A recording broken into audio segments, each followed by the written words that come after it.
Pessoal, bom dia. Hoje a gente está aqui dando continuidade aos nossos seminários e o seminário de hoje a gente vai trabalhar um tema super importante para a biodança, né? Que é a ética e deontologia do facilitador de biodança, um assunto super atual, muito importante a gente fazer a reflexão, e eu fico super feliz desse grupo ter optado por esse tema, né?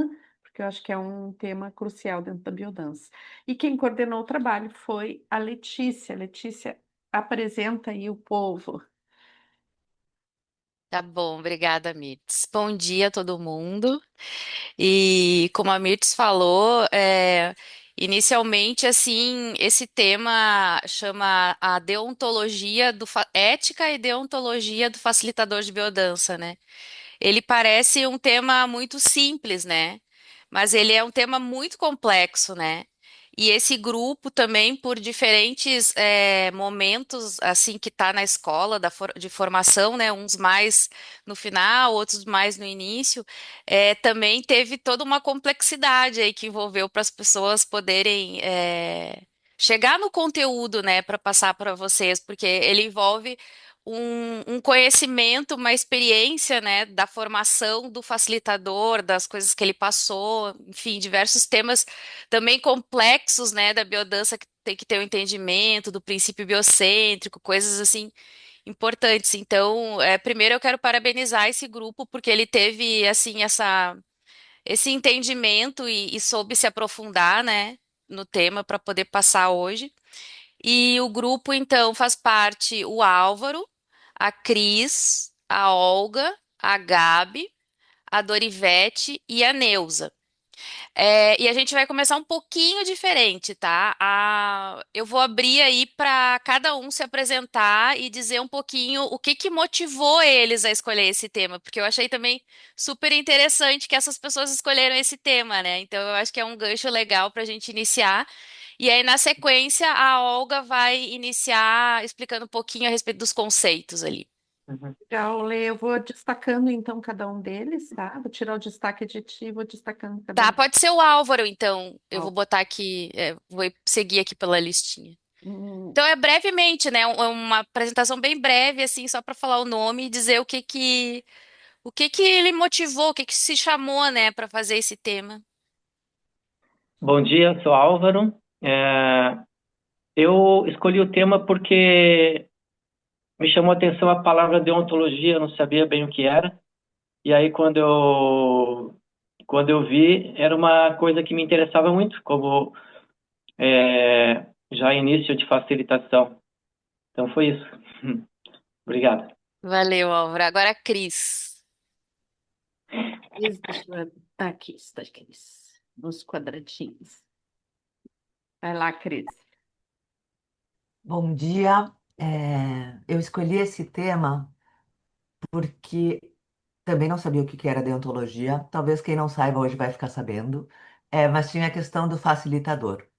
E para mim, nesse processo, esse mistério da facilitação era algo que eu sinto que eu preciso e vou continuar precisando trabalhar muito, né? Ele envolve tantas coisas. E foi muito gostoso fazer esse trabalho.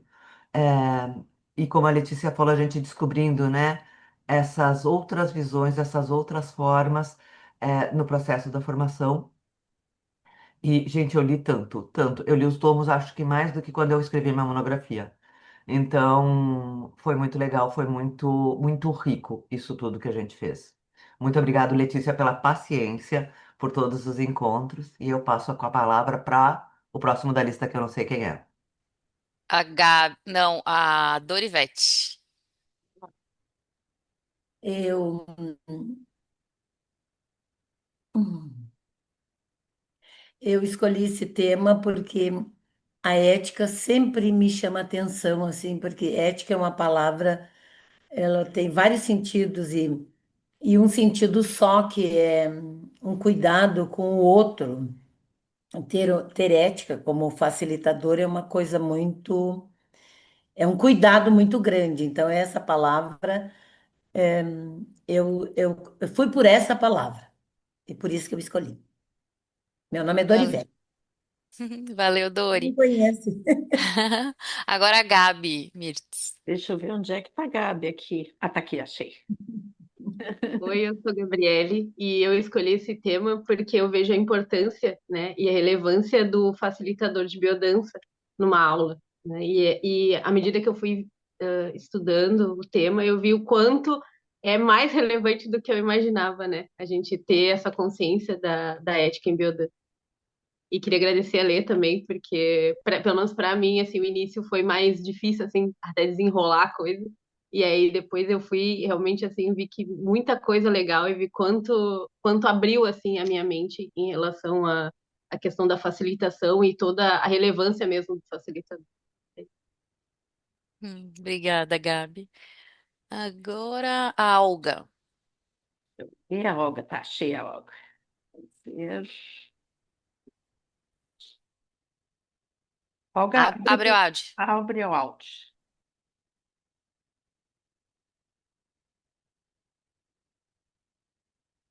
Mas Oi. sou a Olga e eu caí aqui nesse assunto, nesse tema, assim, de paraquedas, como se diz, porque eu queria outro grupo, mas tinha gente demais. E aí esse grupo estava pequeno e eu entrei, né? Mas acabei gostando muito, aprendendo muito, gosto da ética e a palavra deontologia também me chamou muito a atenção, né? A definição dessa palavra que agora vai entrar no meu vocabulário. É isso. Legal, legal. Agora a Neuza Mirtz. Obrigada, Olga. Ai, meu, você tem que tirar o microfone, abrir o microfone.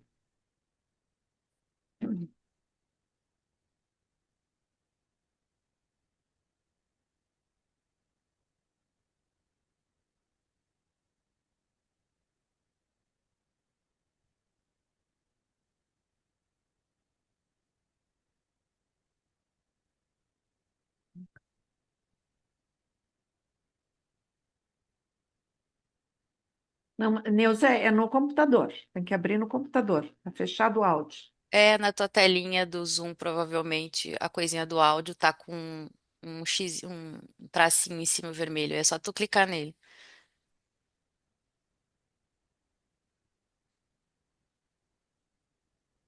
Deu, foi, Neuza. Bom dia, gente. É tudo para Bom dia. complicar. Eu já estou nervosa para a minha apresentação. Bom dia, gente. Eu escolhi esse tema porque deontologia e ética moral eu achei que ia trazer uma bagagem maior para mim na biodança. E realmente, o que a gente estudou, tudo que a gente fez, esse trabalho, me trouxe realmente uma visão do que é a biodança. Foi um conhecimento assim, muito, muito, muito bom para mim, muito maravilhoso. Eu quero agradecer, em primeiro lugar, né, a Lê, por ter me dado um pouco de atenção e principalmente a Cris, porque eu já estava com vontade de desistir do seminário, porque não me achava capacitada para realizar esse seminário, para falar aqui essas coisitas mais, que eu tenho bastante dificuldade. Mas aí a Cris me ajudou, me incentivou, e eu estou aqui. Espero que dê certo o que eu vou falar para vocês, tá? Desculpa se alguma coisa não ficar muito boa, porque Vai eu dar estou certo, vai dar bem. certo. Vai dar tudo Obrigada pela certo. atenção de todas, a Lê, Obrigada, Neuza. todos do grupo que foram muito legal comigo. Muito obrigada a Que todos. bom, que bom, Valeu. querida. Parabéns pela coragem de estar aqui também. É. Tá, então agora a Cris vai projetar a apresentação e aí assim que ela projetar, a Olga pode começar.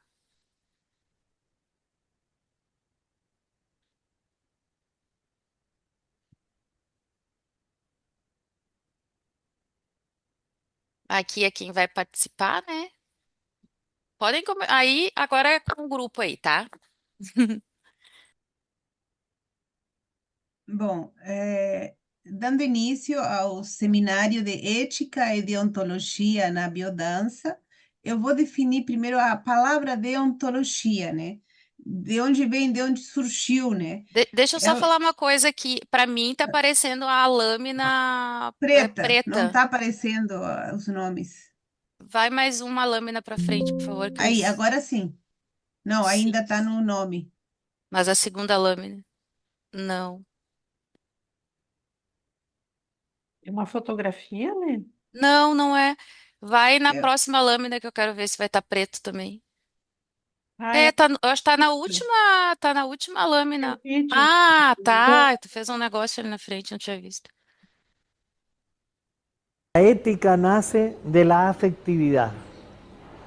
La conciencia ética es el desarrollo de una cualidad ya muy refinada del ser humano. Los alumnos la alcanzan después de un tiempo de hacer biodanza. Es una transmutación de valores. Y esa transmutación no la puede hacer sino la afectividad.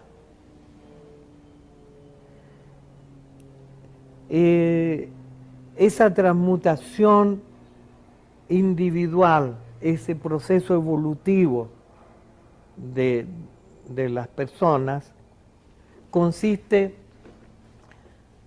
en sentir al otro como parte tuya.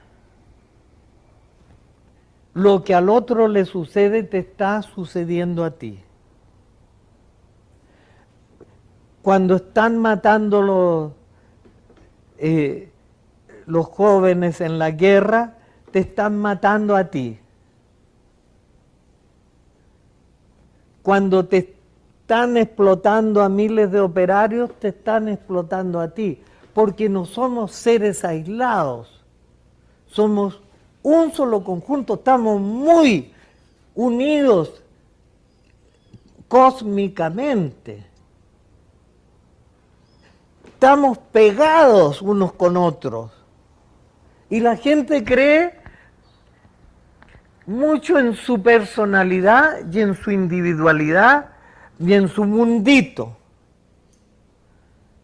porque no tiene la menor evolución, no tiene conciencia ética, no tiene compasión, no tiene afectividad.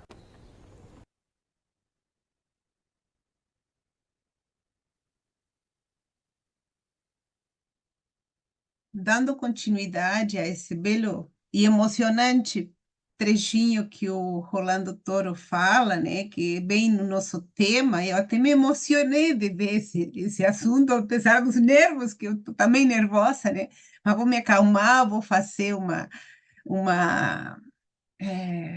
isto que a biodança a gente usa muito, é a autorregulação, né, e vou falar sobre a palavra de deontologia, né. A deontologia surgiu na Grécia, é derivado do grego, e foi um filósofo, Jeremy Bentham, em 1834, que popularizou a palavra. E foi uma palavra tão antiga, né? Quase 200 anos, e eu não conhecia, né? E o Álvaro também, e eu acho que muita gente não sabia dessa palavra, né? E ele usou esse termo para estudar os deveres e as normas. A palavra deontologia também é conhecida como a teoria do dever. A deontologia também pode ser um conjunto de regras de condutas e deveres de uma determinada profissão. No caso, aqui entra na nossa, que é uma profissão, né? Né? Aí, vou falar da ética. A ética são os princípios que motivam, disciplinam e orientam o comportamento humano. São normas e valores. A ética tem um fundo ontológico, uma condição interna que tem a afetividade, como o Rolando Toro fala, né? E a consciência como um comportamento essencial. A consciência ética é um comportamento que implica uma forma de estar no mundo. Como o Roland também fala nesse videozinho, né? Uma forma de se comportar no mundo, né? A moral, toda vez que se fala em moral, é preciso pensar num coletivo, porque as regras que a construem, a moral, são definidas por um grupo de pessoas, ou seja, o coletivo. Um conjunto de regras que tornam a convivência social mais harmoniosa, pacífica, como, por exemplo, não roubar, ajudar o próximo, né? Eu vou passar para o outro tema. Obrigada. A experiência suprema. O nível da condição humana, a consciência ética, entendem que estar com o outro significa estar consigo mesmo, como também teve uma frase do Rolando ali no filme, né? A empatia é a capacidade de entrar na situação dos outros e a condição essencial da consciência ética, a sacralidade da relação interhumana, a compaixão e a ternura. Como controlar a violência que vem de fora? É necessário entender o mal? A relação com o mal é um processo de grande complexidade, com o qual é necessário coragem para impor limites, na medida do possível, sem perder a compaixão. A psicologia transpessoal é o ramo da psicologia especializado nos estudos de alteração de consciência. Ele lida mais especialmente com a experiência suprema, os estados ditos superiores ou ampliados de consciência. Estes estudos consistem na entrada em uma dimensão espaço-tempo, tal como costuma ser percebido pelos nossos 5 sentidos: a visão, a audição, o olfato, o tato e o paladar. Rolando Touro Araneda, nascido em 19 de abril de 1924, em Chile, poeta, professor, antropólogo, psicólogo, pesquisador, e não sei se tinha mais coisas, né, que eu talvez não esteja no momento sabendo, né, criador da biodança, né, ele faleceu com 86 anos em 2010. Ele, o Rolando Touro, né, propõe o termo de experiência suprema, empregado por ele em 1968. Ele estava com 44 anos quando publicou o artigo A Experiência Suprema, a investigação sobre o LSD-25 na Universidade de Chile em um curso de formação de biodança. Na biodança, a função de conexão com a vida é exercida em 3 níveis: a conexão consigo mesmo, conexão com o próximo e a conexão com o universo.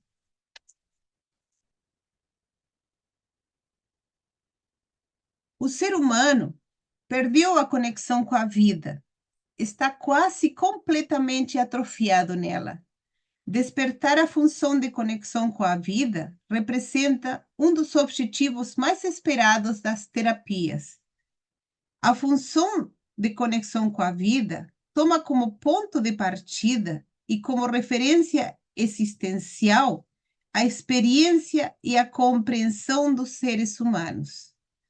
Tudo que existe no universo, elementos, estrelas, planetas, animais e seres humanos. Outro tema que é super relevante é o princípio biocêntrico. O princípio biocêntrico é inspirado na experiência de um universo organizado de acordo com a vida. A estratégia de transformação existencial muda com base no princípio biocêntrico. Nossos movimentos, nossas danças são organizadas como expressão da vida e não como meio de alcançar fins antropológicos, políticos ou socioeconômicos. Não é tanto a consciência ideológica em um homem que nos interessa, mas a sua consciência afetiva. O princípio biocêntrico coloca seus limites em um universo entendido como um sistema vivo. O reino da vida abrange muito mais do que animais, plantas e humanos. Através do princípio biocêntrico, chegamos a movimentos originais que vêm da vida e da percepção fundamental que a vida estabelece consigo mesma. perceber que a forma de como cada um vive está tudo bem. A nossa função como facilitadores de biodança é ajudar a descobrir sua própria história, mesmo que pela nossa cultura seja difícil de aceitar. Não julgaremos, não querendo mudar o outro, aceitar que cada um tem a sua própria identidade. A vida como proteção da vida. A biodança induz a expansão de consciência mediante músicas, danças e cerimônias de encontro. Eu vou passar para meu colega dar continuidade ao nosso tema de hoje, o Álvaro. Obrigada. Bom dia. Eu vou falar um pouquinho da história da ética. A ética sob o ponto de vista de alguns autores e pensadores. O conceito da ética surgiu na Grécia Antiga durante o século V a.C., em um contexto de intensa reflexão a respeito das regras de convívio social. Os pensadores e filósofos gregos buscavam entender o funcionamento do regime de comportamento humano e foram criando as regras que deveriam ser seguidas para uma vida em sociedade. Ô Cris, muda para mim o slide. Obrigado.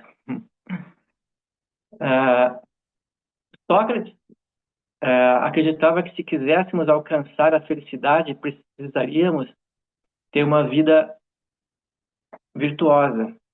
Cada indivíduo deveria buscar o autoconhecimento, como está ali, ó, Sócrates escreve essa frase: conhece-te a ti mesmo, né? Então a gente deveria se conhecer bem. A ética socrática, ela enfatiza a importância de questionar e refletir sobre as próprias ações e valores, né? E, consequentemente, a busca pela verdade e pela justiça. Platão, que era um discípulo de Sócrates, ele acreditava que a alma humana se divide em três partes. A parte que é racional, aquela que eu busco conhecimento.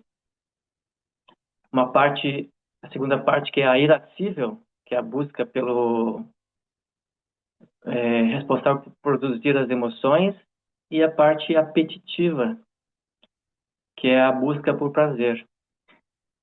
Então, a ideia do Platão sobre a ética era muito simples. Ele dizia que agimos corretamente quando usamos a nossa razão para tomar decisões justas. Ele acreditava que deveríamos pensar bem antes de agir, em vez de seguir apenas nossas emoções, o nosso coração. E Aristóteles, que foi discípulo do Platão, aí sim ele começa a colocar a ética num tratado e colocá-la como uma área do conhecimento. Ele já vai tirando da teoria esse conceito, né? E foi Aristóteles que inseriu a ética na disciplina de filosofia. Segundo Aristóteles, ninguém faz um mal voluntariamente. Então, se a pessoa conhece o bem, ela passa a agir em direção ao bem. E para ele, tudo tende para o bem. E por Aristóteles, ele pensava que a felicidade é a finalidade da vida humana. E o Transímaco, que era um filósofo sofista é aquele que contesta as verdades absolutas, né? Eles defendem a ideia de que a verdade é relativa, ela depende do ponto de vista, que a verdade é sempre um ponto de vista individual. E para ele, a verdadeira justiça é a vantagem do mais poderoso. E o menos favorecido deve se submeter a essas regras sem questionar. E que a moralidade e a ética são construções sociais que serve para manter essa dominação dos mais fortes sobre os mais fracos. O próximo, Cris, por favor. Próximo slide. Então, o Freud, que era médico, médico neurologista austríaco, também o pai da psicanálise, para ele a ética da sociedade não é a ética do bem absoluto, mas é uma ética baseada na renúncia e na sublimação. Então, quer dizer, é a renúncia em que o sujeito precisa abrir mão dos seus impulsos primitivos, seus instintos, como, por exemplo, a agressividade, os seus desejos sexuais, né? E a sublimação que transforma essas pulsões, esses impulsos, em uma atividade socialmente aceita, como o trabalho, a produção, a arte, o esporte, as viagens, né? E ao reprimir seus desejos, o ser humano ele evita as punições externas. No entanto, ele desenvolve uma culpa interna e, com isso, o mal-estar da sociedade. Então, a ética, nesse contexto, ela é vista como um sacrifício da liberdade instintiva. Não é uma escolha racional, ela nasce de fora para dentro em nome dessa ordem coletiva. Ô, Cris, coloca mais um, obrigado. Humberto Maturana e Francisco Varela, que eram conterrâneos e contemporâneos de Rolando Toro, também chilenos. Eles eram filósofos, neurobiólogos. Eles propõem uma ética centrada nas relações humanas, na emoção do amor, na convivência deixa eu ler aqui. A convivência respeitosa e fundamenta a biologia do conhecer na forma como os seres humanos vivem juntos. E aí eles elencam 4 pontos. A ética como forma de convivência,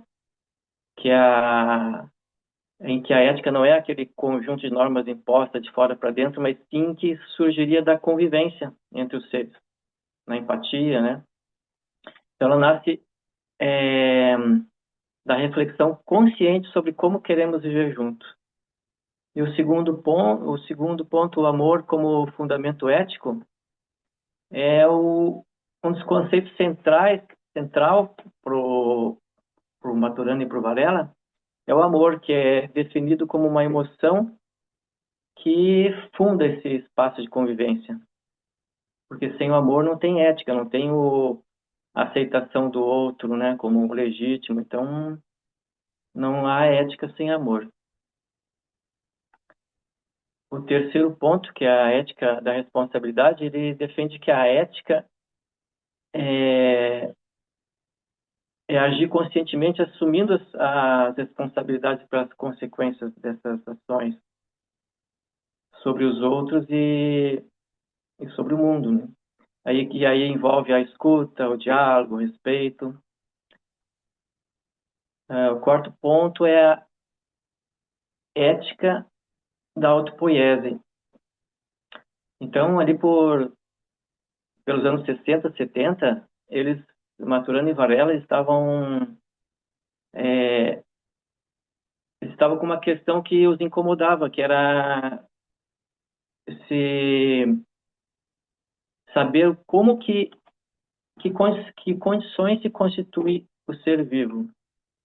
E aí, após vários trabalhos, estudos, eles aparecem com esse nome autopoiese, que em grego poiese é a construção, é a poesia, e onde que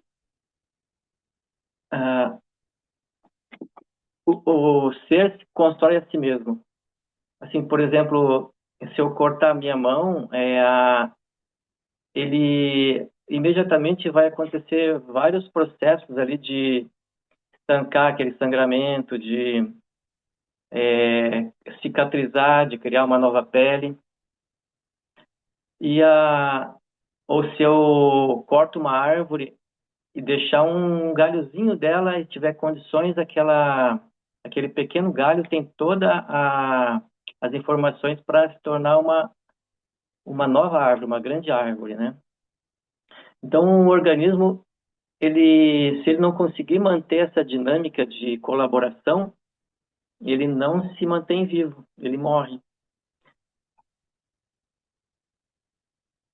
Mas enquanto ele estiver vivo, nenhuma unidade autopoética descarta quaisquer das suas partes vivas, ou seja, todas as partes de um ser vivo são necessárias, porque aí uma pergunta, então, assim, seria possível construir uma sociedade autopoética, né, com toda essa colaboração? E uma resposta seria que a sociedade só conseguiria ser vista como autopoética se ela conseguisse satisfazer essa autopoética de todos os seus indivíduos. Então, uma sociedade que descarta seus indivíduos vivos ainda por meio da exclusão social, da incapacidade produtiva, das guerras, do genocídio, é uma sociedade automutiladora, então é uma sociedade patológica. Cris, coloca o próximo, por favor.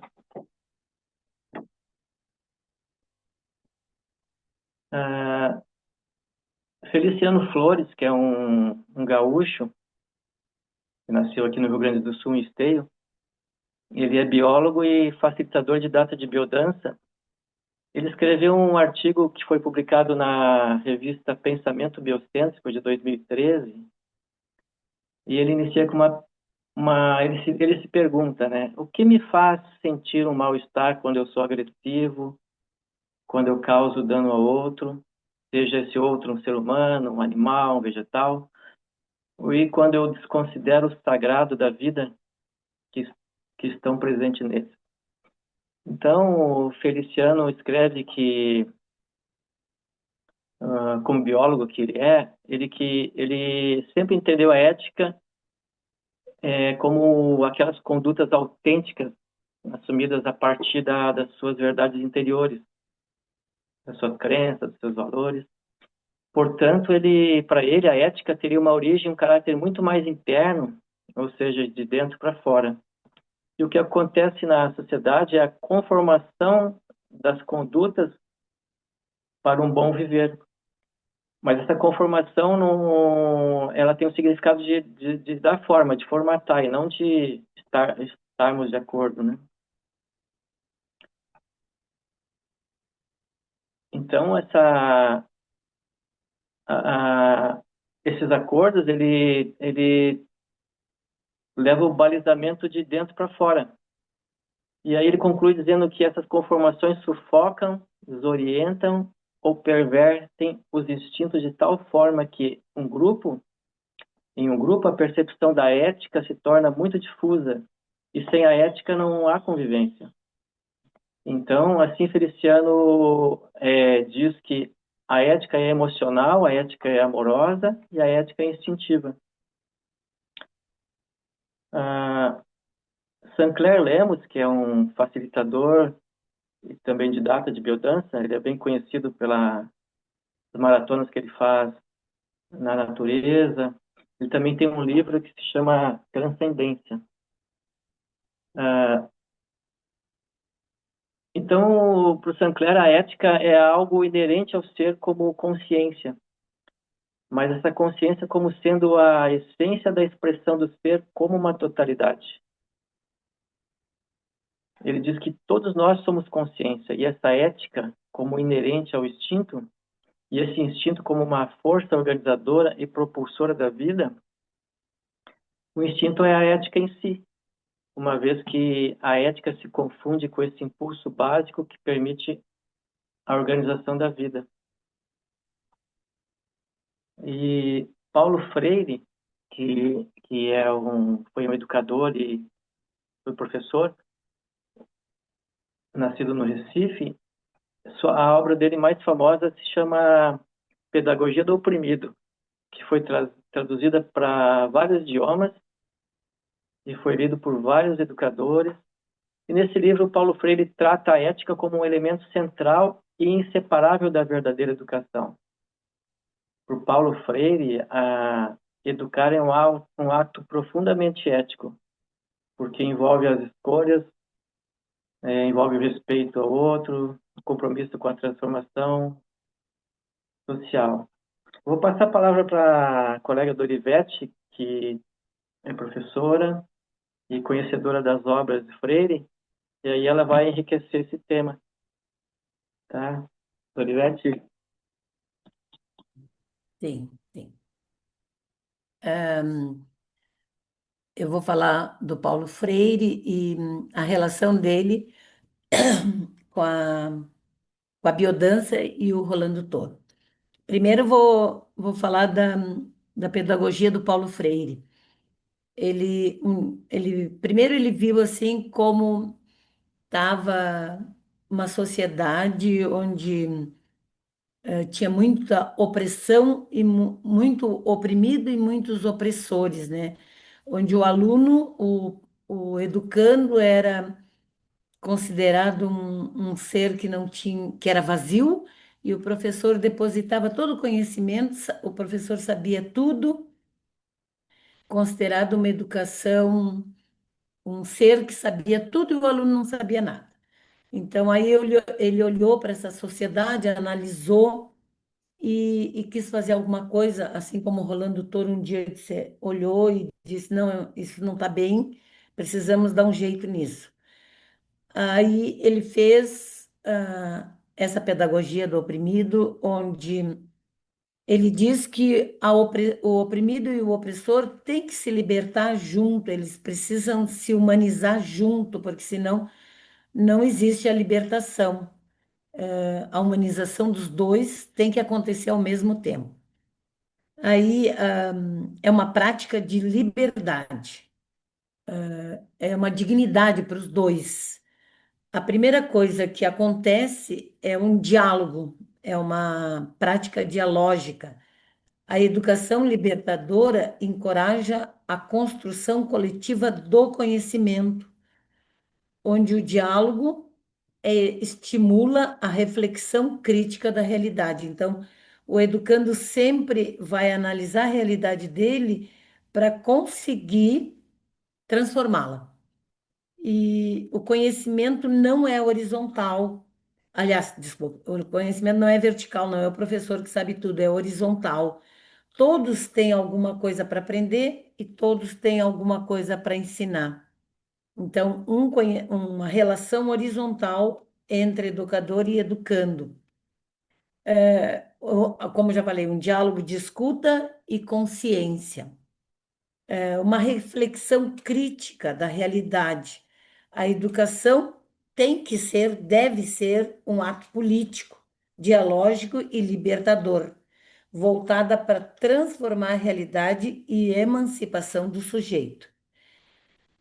O amor e o respeito têm que ser fundamentais numa educação transformadora, combatendo a alienação, estimulando a autonomia e protagonizando o educando.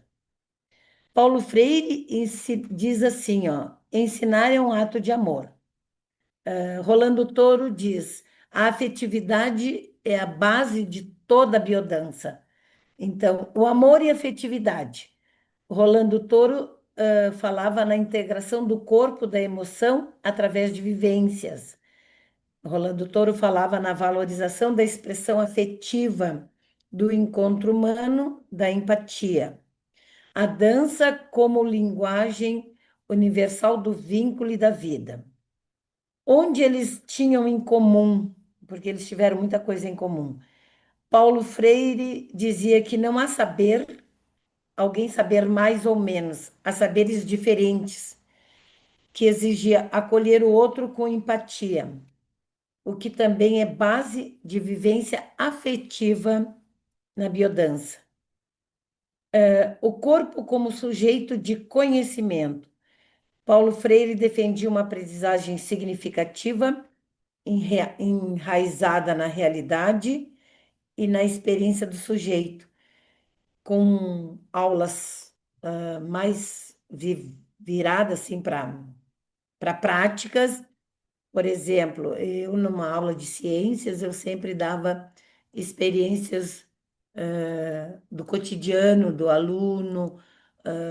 Se era, por exemplo, uma aula de insetos, eles levavam inseto, se eram, e pintavam borboletas. O noturno, principalmente, porque Paulo Freire sempre se preocupou muito com o noturno. E no noturno eu fazia sempre uma coisa lúdica, assim, para eles não ficarem muito cansados, porque eles já vinham cansados do serviço, né? E às vezes, assim, exausto, que eles dormiam um pouco, depois eles acordavam e aí continuavam na aula.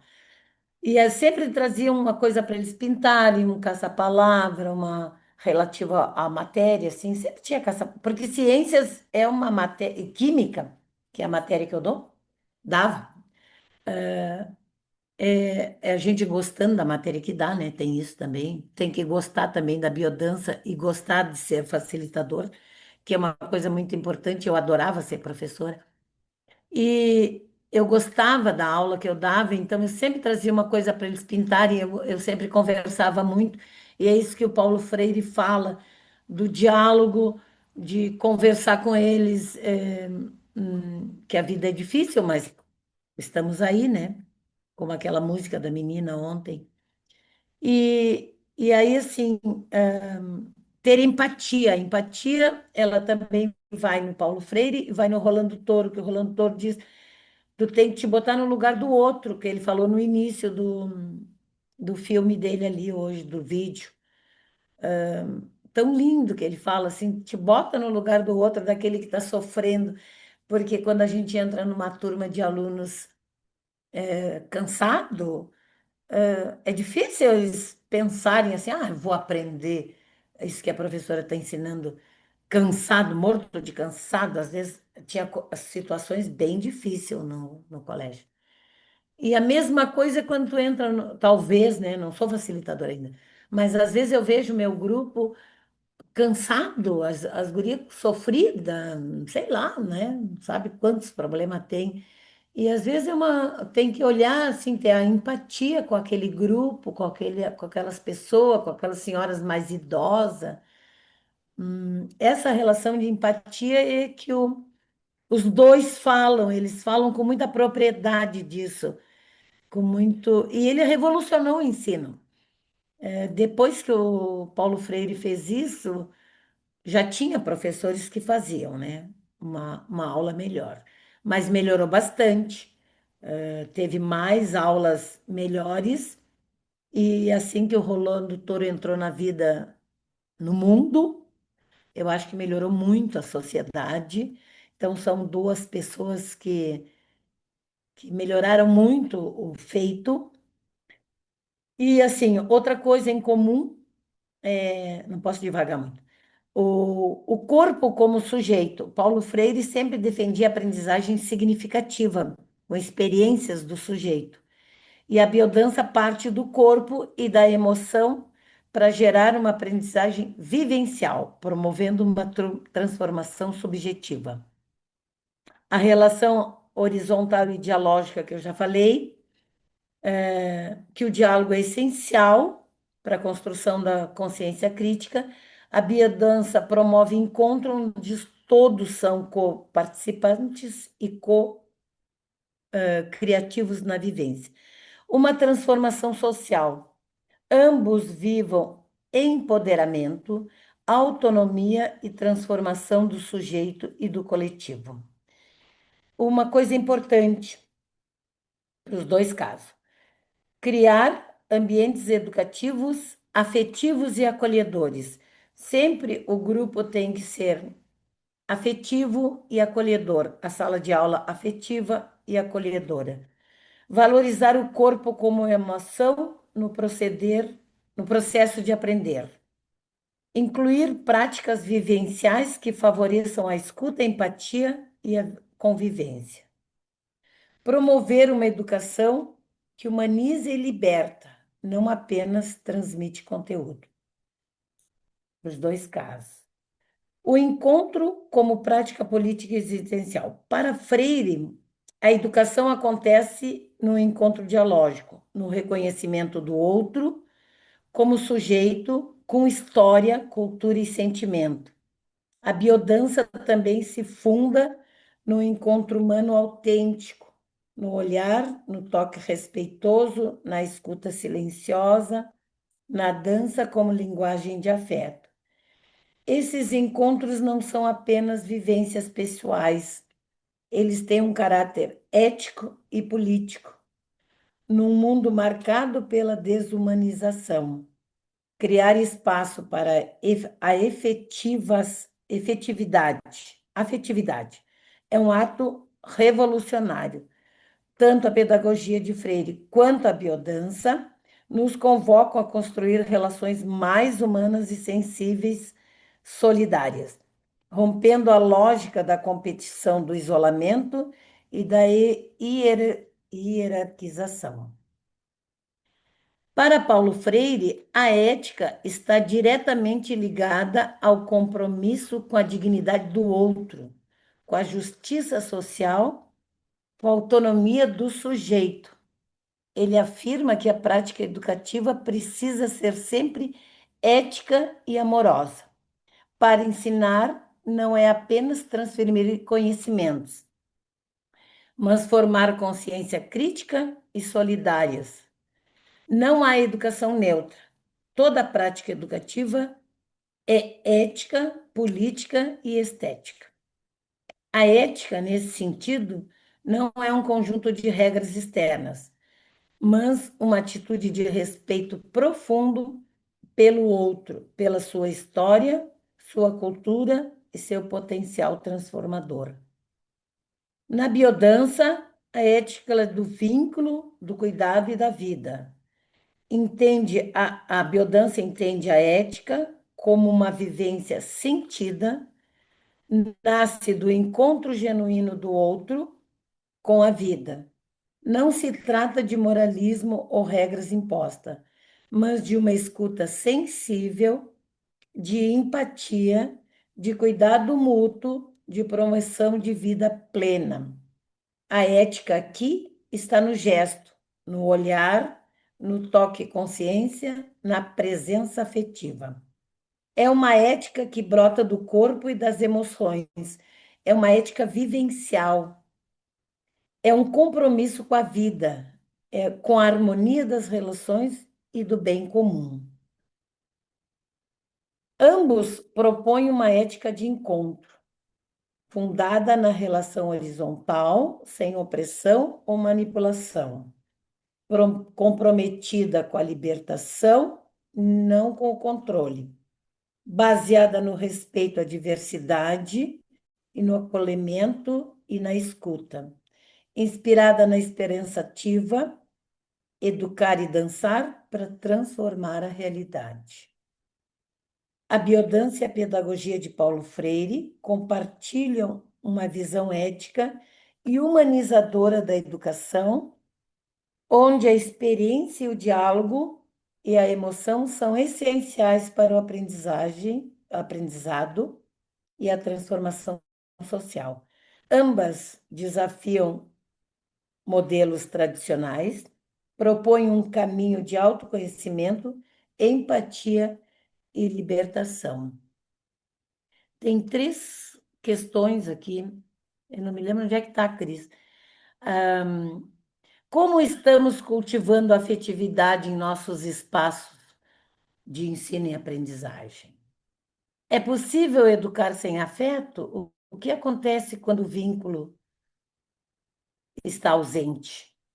De que formas podemos integrar vivências corporais e afetivas à prática pedagógica? Ou para a biodança, né? O que a biodança pode ensinar aos educadores sobre o cuidado com o outro e consigo? Era isso. Vou passar para Gabi. Muito Bom, obrigada. eu vou falar sobre identidade ética em biodança e acredito que o tema que eu vou falar vai ajudar vocês a responder melhor as questões, né, que a Dori trouxe. A identidade diz respeito ao processo em que cada indivíduo se revela a partir do seu potencial genético nas relações com o ambiente. É a capacidade de perceber-se como entidade única e como o centro de percepção do mundo. E segundo Rolando Toro, a nossa identidade se manifesta na presença do outro perante o grupo.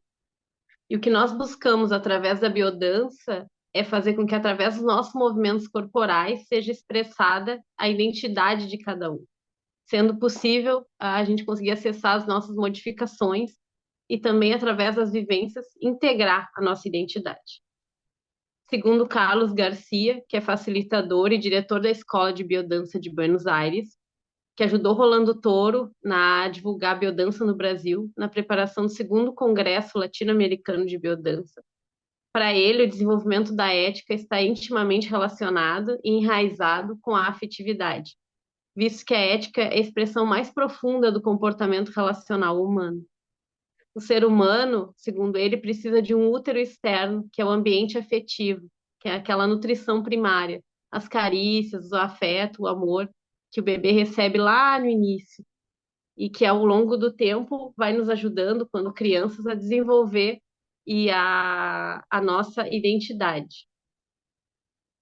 Essa nutrição primária ela é de suma importância para essa formação da identidade do ser humano. E à medida que essa nutrição inicial ela fica carente, nós vamos tentar suprir essa falta, essa fome emocional com substitutos externos, de forma a buscarmos sempre uma validação fora, e seja status, seja dinheiro e todos os bens de consumo que nos façam sentir amados, aprovados e aceitos. Tendo em vista que a moral é muito mais autoritária e coercitiva, baseada no deve ser e nos costumes, a pessoa com uma baixa identidade de si, com base nas suas carências, ela vai se conectar muito mais com o que é moralmente aceito e definido pela sociedade do que com a ética. Porque a ética ela é resultado de um processo reflexivo, né? E também de um processo evolutivo individual centrado no querer, né? Como eu quero viver, né? A falta de satisfação do amor primário, desse continente afetivo, gera uma procura por esse amor secundário, por essa validação, por essa aprovação externa. Compensar o amor por algo, compensar o amor que faltou por algo que substitua. Substituir esse vazio existencial por fatores externos. E aqui entra a questão do bem e mal. O que é considerado como bom para a sociedade e o que é considerado como mal para a sociedade, né? O que é moralmente aceito. Se eu não me conheço, eu vou procurar essa aprovação externa. E nisso eu vou fazer coisas e ser o que a sociedade diz que eu devo ser, para ser aceita, para ser amada. Mas em que momento eu me questiono se isso de fato faz sentido para mim, se isso que a sociedade espera de mim, se isso que as pessoas esperam, ou que eu acho que as pessoas esperam de mim, faz de fato sentido para mim. E se eu considero isso como uma verdade ou não, né? Porque quanto mais eu me conheço, mais eu consigo responder o que faz sentido para mim e o que não faz. Mas quanto menos eu me conheço, mais eu procuro fora a justificativa para ser o que eu sou, ou eu me moldo para ser o que os outros esperam de mim, não é?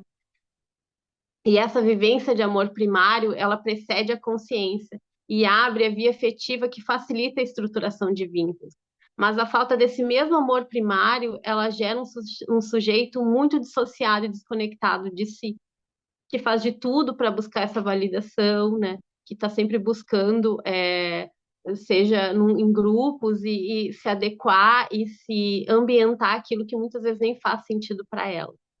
E no caso do sujeito estar dissociado de si, surge uma necessidade de uma moral muito mais autoritária, tendo que seguir o que é imposto, sem se questionar se aquilo faz sentido, não sendo possível seguir uma ética autônoma. Pois na ética não há nada que nos diga como deve ser, e sim se baseia num querer. Para a pessoa se basear no querer, ela precisa estar consciente de quem ela é e de qual a sua relevância no mundo. Na biodança, o que nós fazemos é um processo para que o grupo evolua dentro de um continente afetivo, que não importa se o movimento está perfeito ou não, O que se busca é a integração do indivíduo, né? O facilitador, ele está ali para ajudar o grupo para que cada um se desenvolva dentro da sua identidade, né? Para que cada um se desenvolva dentro do seu melhor e consiga perceber isso, né? Então, há um efeito terapêutico de se sentir aceito como é. Nisso, a identidade vai se integrando à medida que o participante vai se reconhecendo como um ser único, se considerando aceito e pertencente ao grupo como ele é, fortalecendo fortalecendo desta forma a sua identidade, né? E cabe justamente ao facilitador, e aí a importância do facilitador, né, dele criar esse ambiente afetivo para que a pessoa se sinta segura, amada, criando as condições de aceitação afetiva, em que o indivíduo ele não sente a necessidade mais de se defender. E nisso ele vai integrando e suprindo suas necessidades que não foram suprimidas num primeiro momento da vida, fortalecendo assim a sua identidade e dependendo menos da validação externa, porque agora ele já é capaz de reconhecer suas potencialidades e suas capacidades únicas e de discernir aquilo que de fato faz sentido para ele, né? Mas também o facilitador, ele pode, assim como ele pode criar esse ambiente afetivo, ele também pode fazer com que a pessoa tenha uma dificuldade de entrar em contato com a sua identidade, né? Ele pode também causar mais dissociação para a pessoa à medida em que ele não consegue abrir esse espaço para a pessoa desenvolver, né? Se ele vai corrigir um exercício, se ele, enfim, se ele não tem esse olhar, se ele quer que o grupo atenda às expectativas dele, né? Então, como facilitador, a gente tem que ter muito esse cuidado de não querer que o grupo atenda a nossas expectativas, né? Porque cada um vai se desenvolver dentro daquilo que pode e dentro daquilo que consegue, né? E não dentro daquilo que o facilitador espera. Então, fica a pergunta: como o facilitador de biodança ele pode influenciar na identidade dos alunos, né? E outra pergunta que fica é: o grupo de biodança pode ser uma fonte de recursos emocionais que atuem como células-troncos na reparação de feridas emocionais de identidade? Então, fica o questionamento para vocês e eu passo a palavra para minha colega Cris Cordal.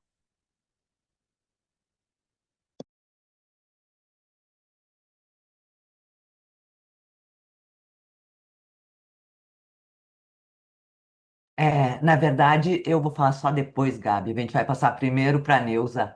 Tá tudo certo. São dessas coisas do improviso.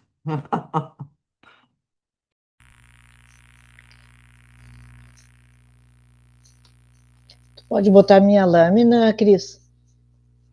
Tá. Bom dia, gente. Né? Então, eu vou falar sobre a ética na biodança e sobre os direitos do aluno. Primeiro, vou falar de onde a gente trouxe esse material.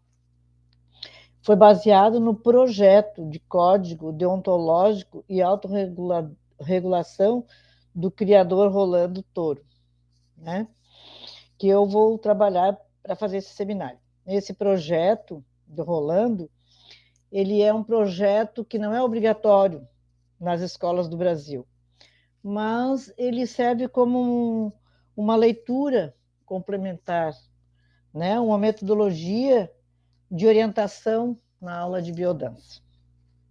A origem desse material veio pela Cris Critti, a nossa colega aqui. Ela trouxe da Escola Solar esse projeto do Rolando, né, que é um projeto de código deontológico e autorregulação. Como falaram nossos colegas anteriormente, a ética de outros autores é uma ética assim de fora para dentro, né? Algo que não é inato. E a gente pode verificar isso nos códigos de outras profissões, né, que são regulamentadas por uma cartilha institucionalizada, né, que nem os médicos, os professores, os fisioterapeutas, etc. e tal. Mas a ética na biodança, como trouxe o nosso colega Álvaro, né, falando de pensadores e outros pensadores contemporâneos, ele e a Dori falaram sobre isso, tem outras visões de ética. Por exemplo, né, o pensador e neurobiólogo Maturama fala que a vida é uma constante regeneração, né, que somos células em evolução. Igual o Álvaro falou ali, né, que se uma árvore é cortada, né, vem, né, um novo galho, uma nova vida. Então, seria isso, né? E daí, Rolando e Maturama, esses dois chilenos, vêm nos mostrar e dizer que a ética é de dentro para fora, né? Bem diferente, diferenciando, né, das éticas das outras profissões, né? Que nem eu falei, que é de fora para dentro. Na biodança, a ética, ela é afetiva, ela é emocional e ela é instintiva. Portanto, esse projeto do Touro é uma ferramenta orientadora, né, para nós, futuras facilitadoras, reconhecer os direitos dos nossos alunos, dos participantes que vão entrar nas nossas aulas, né? Mas tem uma observação bem importante, né? Nada disso terá ou fará sentido se não tivermos a ética internalizados, né? Pois a ética não é um conjunto de normas impostas, mas é uma atitude interna que nasce no respeito à vida e todas as suas manifestações. Pode passar, Cris. Agora já vou falar sobre o direito do aluno de biodança, né? O cuidado que nós, futuras facilitadoras, teremos que ter, né, com os nossos alunos, os nossos participantes. Ser tratado com afeto, porém, sem ser com atitudes sedutoras ou manipuladoras. Às vezes, para o aluno ficar na nossa aula de biodança, né, como a gente está iniciando, de repente, um grupo, a gente tem uma atitude sedutora, manipuladora, para que ele fique. Né? Então, para captar o aluno, para que ele fique no nosso grupo, às vezes a gente, né, faz isso. Mas isso acontece porque hoje, né, nós temos internalizado o capitalismo, né, dentro de nós. Então, temos que cuidar muito disso, né?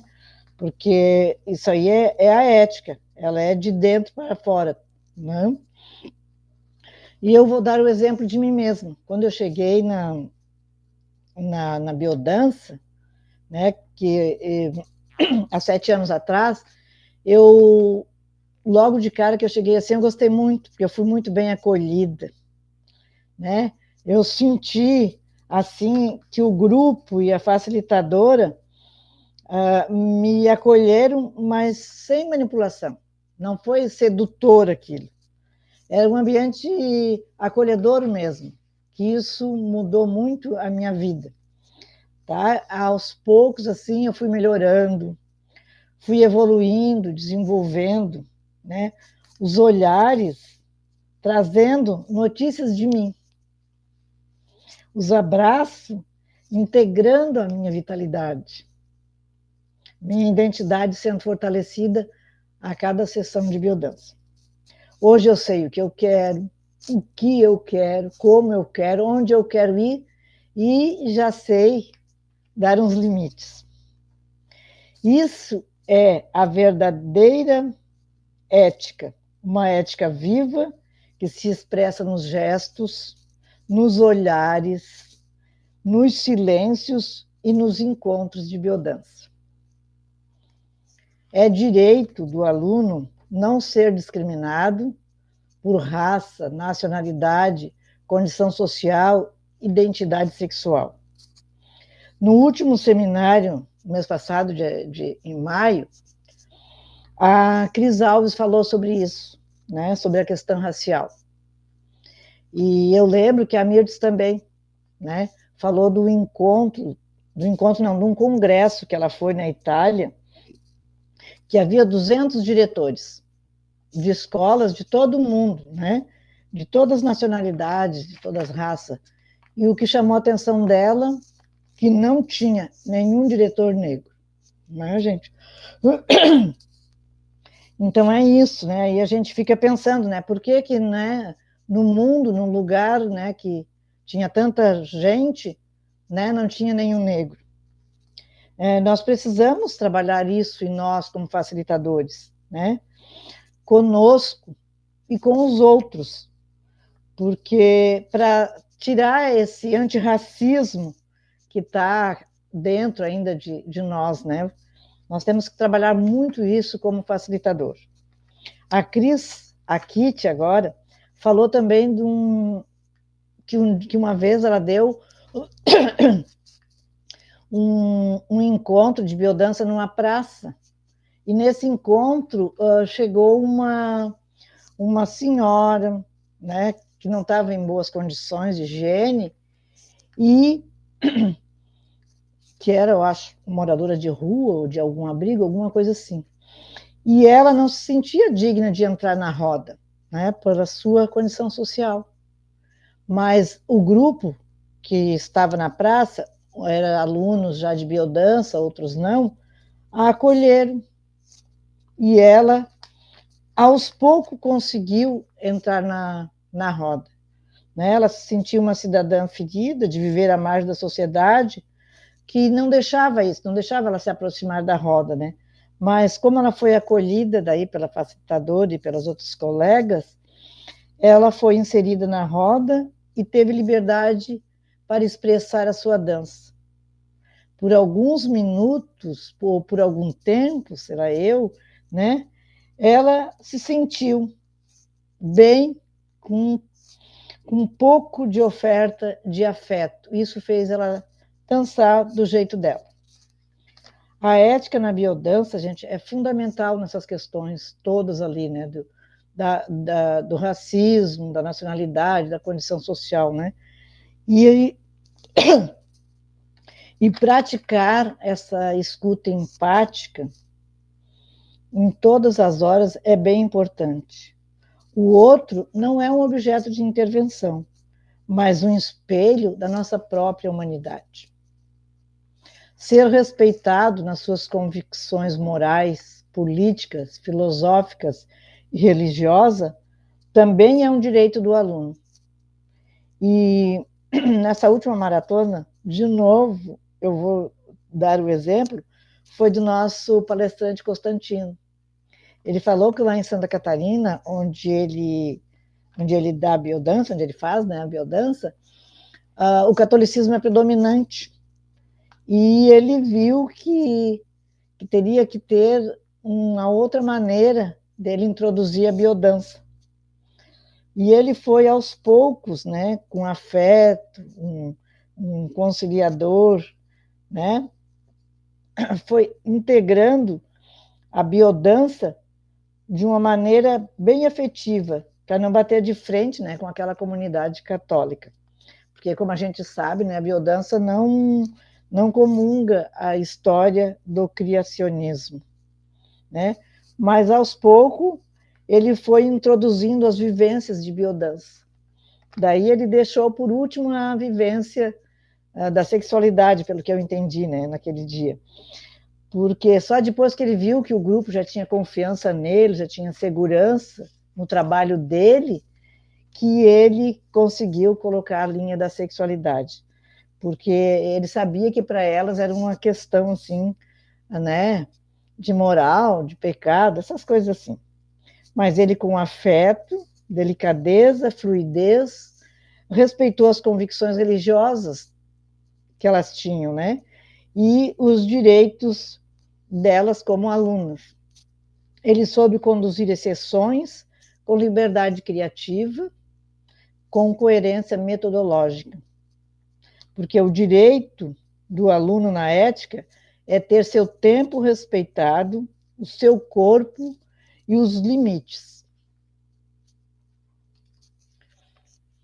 Outro direito do aluno, respeitar os tempos de evolução sem ser julgado ou forçado. Quero aqui dar um exemplo do exercício dançar no centro da roda. Este exercício exige, no mínimo, minimamente, né, a identidade do aluno já integrada. Por quê? Porque o aluno vai entrar no centro da roda, vai ficar exposto, e às vezes a autoestima dele ainda não está, né, bem aprimorada para ele obter esse impulso e entrar na roda, porque ele vai ser exposto à dança dele, né? Nesse momento, nem o facilitador e nem os colegas devem forçar a entrada do aluno, né? Ele não deve ser julgado de maneira nenhuma, nem com olhares, né? Porque com o olhar, às vezes, a gente está ali, né? Julgando para que o aluno entre, né? Ele deve ser respeitado porque em seu tempo de evolução, de repente ele ainda não está bem preparado para isso, né? Pode ser que seja uma pessoa ainda tímida, insegura, né? Não está pronta no seu desenvolvimento, né, total para poder se expor dentro da roda. Na biodança, a ética é, acima de tudo, um convite a viver com mais inteireza, né? Amorosidade e respeito. Sempre, né, gente? O respeito a tudo, né? O tempo, o desenvolvimento, como tá os nossos colegas, né, que estão chegando. É direito do aluno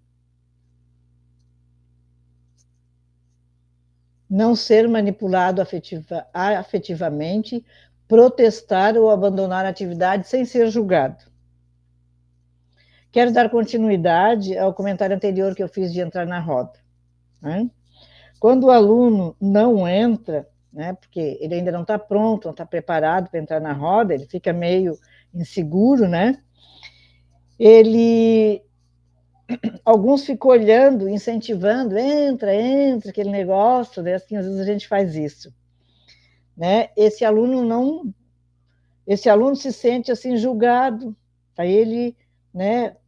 Como ele ainda é o único que não entrou na roda e estão olhando para ele, ele está se sentindo julgado nesse momento.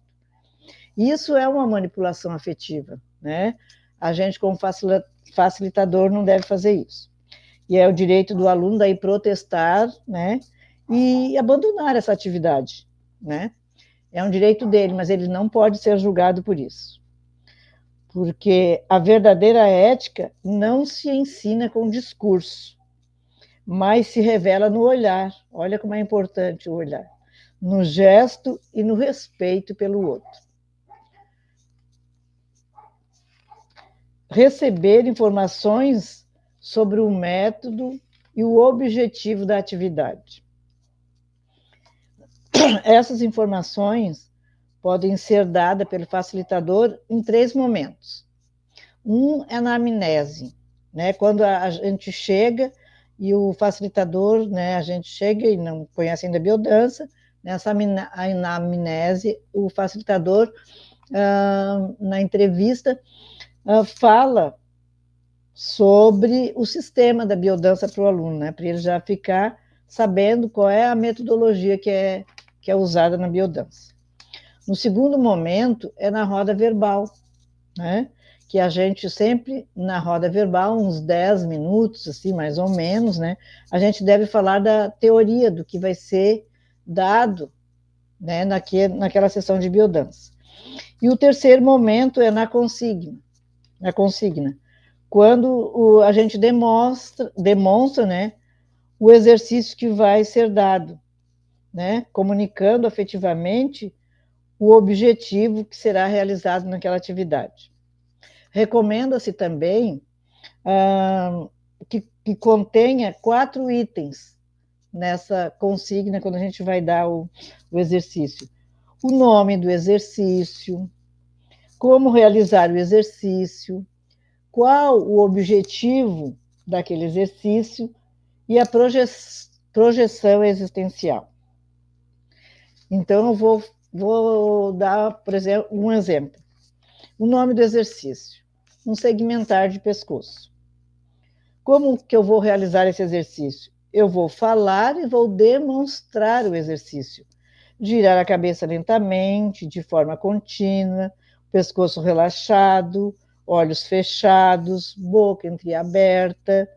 O giro deve ser lento e suave, né? É isso que a gente deve demonstrar para o aluno. E qual é o objetivo? Né? Relaxamento da musculatura cervical, dissolver a tensão ocular, oral, do rosto em geral, e dissolver as couraças que a gente tem lá dentro, né? Pré-existente. E o quarto, que é a projeção existencial, é o que estimula uma vida integrada, resgata o equilíbrio e harmonia biológica, que é a expressão do prazer de viver. Conduzir uma vivência é estar a serviço da vida, não da própria vontade, mas do movimento profundo que nasce no encontro humano. Isto é a ética na biodança. Pode mudar, Cris? Conhecer a interação do grupo, silêncio experiencial, feedback, progressividade e autorregulação. Na roda verbal, o aluno tem o direito de receber informações esclarecedoras da metodologia do sistema de biodança Rolando Toro. Por exemplo, o silêncio é uma coisa que a gente deve sempre, né, deixar bem explícito. O silêncio é de fundamental importância na biodança, né, para que a qualidade, né, da experiência vivencial seja bem objetiva, tenha eficácia, né? Evitar ter conversas assim, né, de pé de ouvido, tititi, essas coisas, principalmente na parte colinérgica ou regressiva, porque isso tira o foco de quem está em vivência, né, se existe conversas paralelas. E para que a aula se desenvolva harmoniosamente no movimento de todos os participantes que estão naquela sessão. O feedback, a progressividade e a autorregulação também faz parte do reconhecimento, né, do participante que está realizando a atividade na aula. Então, as suas limitações, o seu movimento, o seu tempo devem ser respeitados por todos, né? Pelo facilitador e pelo aluno e pelo outro que estão fazendo, para que a atividade obtenha êxito na proposta da aula e no princípio da progressividade. Essa ética não termina, gente, ali na sala de dança. Essa ética, ela se prolonga nos nossos vínculos, nas nossas escolhas cotidianas e na forma como caminhamos no mundo. É direito do aluno, quando discordar da proposta do trabalho, expressar a sua opinião fora do ambiente comum do trabalho, sem ser julgado. Nesse caso, partindo da visão biocêntrica, o melhor caminho sempre será o diálogo sincero, aberto e afetivo. Por exemplo, na roda verbal, o facilitador traz uma proposta de mudança para o grupo, sem ter comunicado antes, né, daquela mudança que ele vai fazer. E daí, no seu olhar, aquela mudança vai ser uma coisa boa para todo o grupo. Mas alguém não concorda com aquilo, não está de acordo com aquela proposta do facilitador. Ele discorda. Mas ele expressa essa opinião, ele deve expressar essa opinião num outro momento, fora do ambiente comum ali de trabalho, né? E seu procedimento de discórdia não vai ser uma coisa, algo julgado pelo facilitador. e nem ele, como aluno também, deve julgar o facilitador por isso. Porque sempre quando assim, houver uma abertura para o aluno externar a sua opinião, né, sem julgamento, isso conduz melhor o desenvolvimento e o movimento da biodança, né? A escuta, nesses casos, traz também a parte afetiva, porque quando eu escuto, né, afetivamente, eu vou melhorar essa relação, né, com um aluno. Manter sempre a confiabilidade sobre os assuntos e sobre as vivências. Respeitar o espaço, o processo, a integralidade de cada participante do grupo. É nesse sentido que a ética será sempre eficaz na biodança. Agora, uma questão para o debate. Não sei se a Cris colocou no... Não. Então, eu vou fazer só a pergunta. É possível ensinar e facilitar biodança sem viver os princípios plenamente do sistema biodança de Rolando Toro? Passo para a Cris a pergunta e uma reflexão para todos nós. Obrigado. Querida, obrigada por me jogar uma bomba. Mas a gente já tinha treinado, então tá tudo certo. É,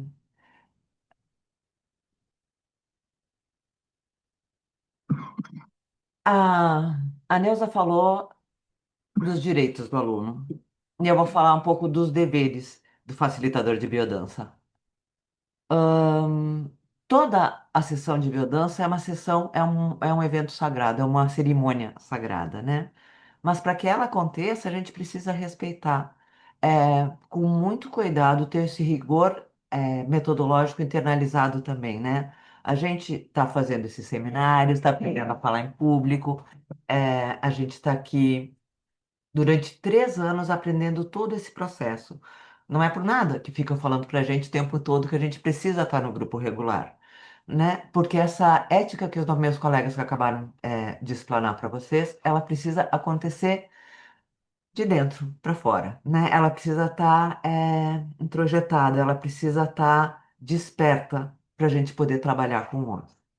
Quando a gente termina a nossa formação, lá quando a gente termina e faz o trabalho de conclusão, a gente não está pronto, só para avisar.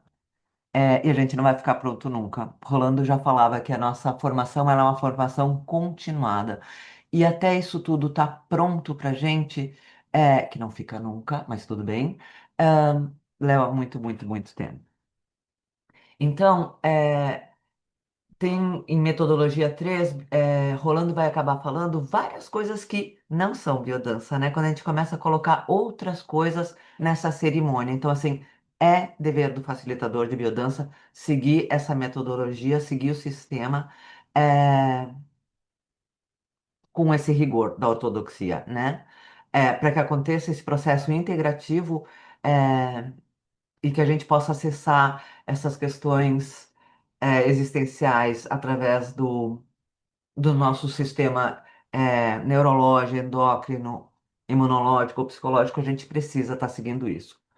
O Rolando, nesse mesma, abre aspas, cartilha, e exatamente por ser cartilha, ela acabou não entrando em vigor, mas era um projeto, era um pensar como que a gente deveria atuar. A gente precisa desses parâmetros, principalmente no início, quando a gente ainda está atravessado por essa demanda que a Gabi falou, que é essa moral imposta, né? A gente precisa é, criar esse nascer facilitador na gente. Mas ele pedia, então, para a gente ter muito cuidado com os efeitos integrativos da biodança, né? Então, assim, eu não posso, só porque eu vi um transe em suspensão fim de semana passado, achar que, nossa, que exercício legal. Eu, como sou muito maneira, uma facilitadora muito super, vou botar na minha aula de biodança um transe em suspensão. Oi? Não, né? A gente precisa ter todo um plano, toda uma progressividade, né? Todo um processo de como a gente vai estar trabalhando esse grupo. E a gente vai ter um quincalhão de, de momentos onde a gente vai precisar improvisar, né? Que onde o grupo, a gente imagina uma coisa e o grupo ainda não está pronto. Mas sempre, sempre, sempre respeitando a ortodoxia da biodança. Outra questão é a música que ele pediu para a gente atentar, né? Então, assim, tem músicas que a gente adora. Rolando mesmo fazia isso, o Mirtz contou pra gente. Eu não tive com ele. Mas que ele repetia músicas. Tem um aspecto de repetir músicas que é muito legal, porque o aluno, quando ele vai conhecendo algumas coisas, ele vai se sentindo mais entregue, apesar que às vezes ele cante. O que a gente não pode é querer botar uma música, então, sei lá, eu acho. é, sei lá quem. ahn, o Hans Zimmer, maravilhoso. Não posso botar o Hans Zimmer em qualquer lugar só porque eu gosto da música dele, né? Então, respeitar a música para o exercício que ele foi feito e respeitar de novo essa coerência metodológica. Depois de tudo que meus colegas falaram, se eu falasse em dever, de fora para dentro de novo, só não teria feito sentido nada do que a gente teve dessa manhã até aqui, né? Então, como a Neuzinha foi falando, cada item devagarzinho, se é direito do aluno, fica a dica para gente, é um parâmetro para a gente seguir, né? Então, informar a natureza e propósitos das atividades, respeitar os tempos de aprendizagem, né? Cuidar muito, muito, muito, como a Gabi falou, da importância dessa matriz afetiva, né, que a gente tem no grupo, respeitar as dinâmicas dos casais e os problemas comportamentais que a gente tiver durante o processo de gestar um grupo, é, sempre chamar para a gente, na nossa consciência, na nossa consciência ética e no do aluno, é como a gente pode, de uma forma biocêntrica, de preservar a vida, e talvez como o Álvaro falou, né, autopoética, é, autopoese, a gente poder cuidar desses valores da biodança e resolver essas questões de uma forma ética. Eu passei correndo de propósito isso tudo. Eu tenho uma habilidade de falar enorme, o meu grupo já sabe, mas a gente está com 10h34 e tem uma coisa que eu quero muito mostrar para vocês e a gente toma mais um tempinho, tá? É, de parâmetros ainda sobre o facilitador e da deontologia, cultivar uma relação profissional com os colegas, básico, né? Não é porque eu gosto ou desgosto de alguém que eu não vou tratar esse colega de uma forma profissional, é ética e está dentro da gente. Autonomia recíproca, ela vem falar de quando a gente for trabalhar com alguém, é como um caminhar a dois, né? Não é impor o meu jeito ou o dele, mas que a gente possa respeitar essa autonomia de cada facilitador, né? Então, se eu me propus a trabalhar alguém, essa autonomia ela precisa ser respeitada também, sempre seguindo uma coerência. Publicidade. Não vou poder entrar nisso, porque se a gente entrar em publicidade e a forma que a publicidade às vezes acontece, a gente ia ter ocupar um tempão. Mas assim, cuidado de expor, cuidar da estética, cuidar da informação que a gente dá, faz essas coisas todas. As faltas, né? Às vezes a gente tem o grupo não é nosso, né? Nem filho é nosso.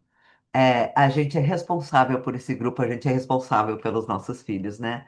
Então, assim, dentro das faltas, eventualmente eu estou gestando um grupo, estou trabalhando num grupo, eu sou facilitador, e eu preciso me ausentar por qualquer motivo, tá tudo certo, a gente colocar um colega que tenha, a gente confie para dar continuidade e prosseguimento na nossa atividade por uma ou duas, ou um mês, ou enfim, o que a gente precisar se ausentar.